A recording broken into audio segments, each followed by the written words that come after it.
For time's sake, let's keep this brief. I have 2 quotes for today's meditation session, all from Muji. 1, it is unavoidable to be blissful when you have no mind.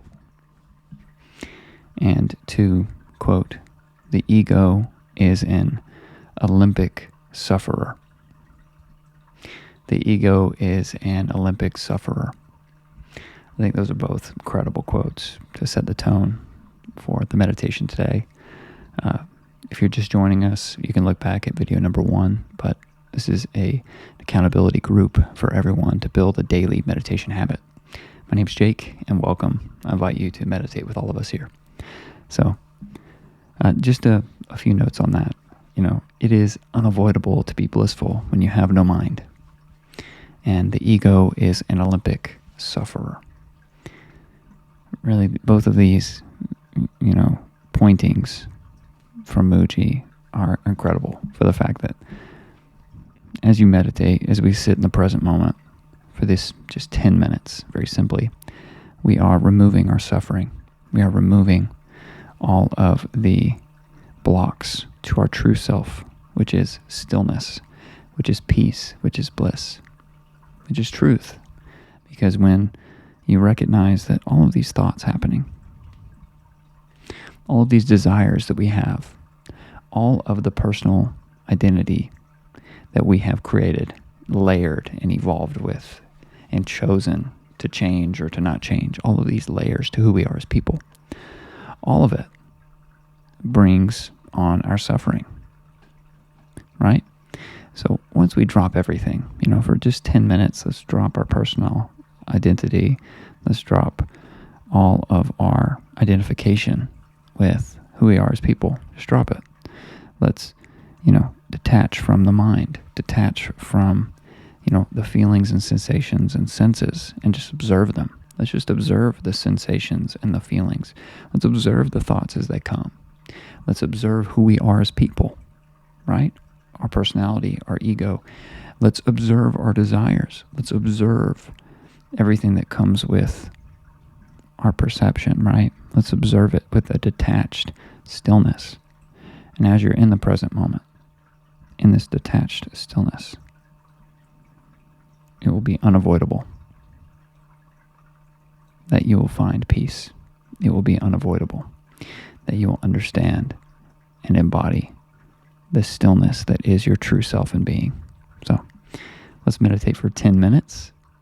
We begin in 3, 2, 1.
And that's 10 minutes.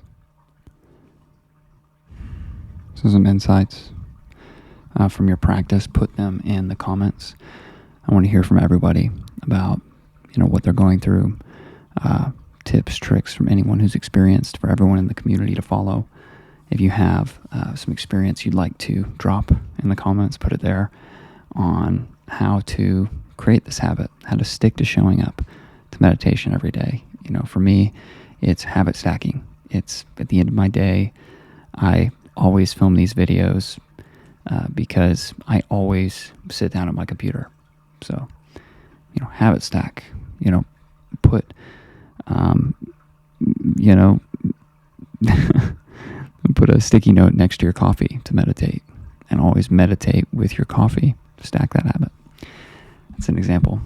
But some insights from my practice today, I would say, would be when you're sitting in that space, when you have detached and you've got space between you observing the mind, the thoughts, your personality, dropping your personal identity, and just sitting in the present moment awareness. And in that detached space of stillness where you are, when you've detached from the mind, you've detached from the persona, from the person, there seems to be this place that kind of expands, and there's an emptiness there. And I think it can sometimes feel uncomfortable because you're not used to that. And that's where there is a subtle calm. And that calmness brings peace if you allow for it. But I think in some sense you can be agitated by it because it's so quiet that you're not used to it. You're not used to that space, that expansion. And so you have to, relinquish or release or surrender to the stillness, to the emptiness, for there to be an embodiment, right? So that you are embodying your true self, which is not your mind. It is just the beingness, the calm presence that you are naturally. As you sit in that, it might be uncomfortable for a while. And so that's what we're fighting here, is we're fighting you snapping back into what is comfortable. And what is comfortable is struggle, suffering, the ups and downs of the roller coaster of the ego, the roller coaster of your desires and to-do list in reality, in all of the social constructs of this world, right? And so when you meditate, the focus and the willpower that you're building is to sit in that stillness and to be there and to, in every moment, release, relinquish, surrender, and then rest and find peace in that stillness, in that space of your authentic self, which is just the presence of being. So hopefully that helps you all. And I cannot wait to see everyone else. We are still growing as a community, and we are early. This is a movement that we're all in together, of expansion for all of us to, on this classical path of enlightenment, to build this meditation habit and then take it into our lives, right? Doing this every day, it will pay off, not in the way that something normally would. It will pay off, and you will have an expansion of your true self. You will be able to experience this reality from the fundamental permanence that is your true presence. And so if this is resonating with you, let me know in the comments or send me an email and let me know this is resonating with you. Otherwise, looking forward to seeing everyone tomorrow for our next meditation session. Have a great day, afternoon, night, wherever you are, and I'll see you tomorrow.